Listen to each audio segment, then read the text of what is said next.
salamat sa ating napakagaling na political leader, ang Speaker ng House of Representatives, Speaker Martin Romualdez.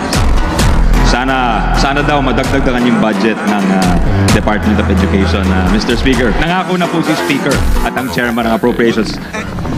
Ang budget ng Pilipinas ay hawak lang ng dalawang tao. Hawak lang siya ni Congressman Zaldico at ni Congressman Martin Romualdez. Yan ang katotohanan. Bawang Pilipinas!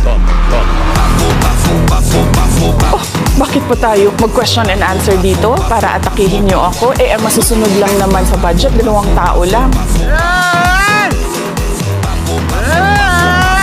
Ano nang tawag sila? Now, kwarta. Girl. Palagay ko, gutom na rin kayo. Eh! Eh! Isa pa daw.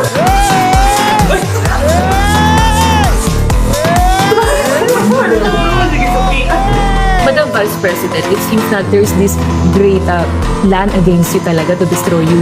Narinig din namin na merong defunding. Narinig din namin na posibleng piso lang ang ibigay na budget sa Office of the Vice President. Handa kami, handa ako sa Office of the Vice President na magtrabaho kahit walang budget.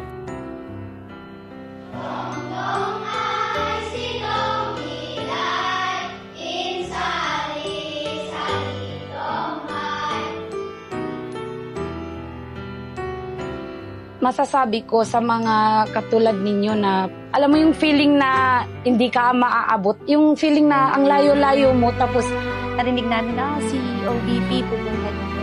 Nakatanggap ng wheelchair mula sa tanggapan ng pangalawang Pangulo sa pamamagitan ng Bicol Satellite Office ang 62 years old na si Tatay Edgar. Maraming salamat po na nagkaroon ng office dito sa Bicol. Marami pa ang matulungan nyo.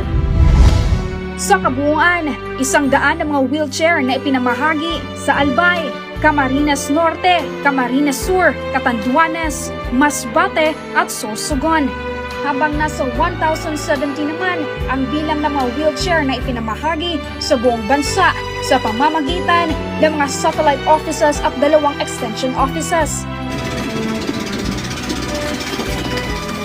Tinungo ng OVP Southern Mindanao ang Barangay Lipol sa Balot Island, Sarangani, Davao Occidental. Kwento ng mga bangkero, delikado at maalon sa pupuntahan namin. Yung hindi po ito lang upang magbigay ng tulong sa mga bata dito sa Balot Island. Mahigit 1,000 katao na ang natulungan ng opisina.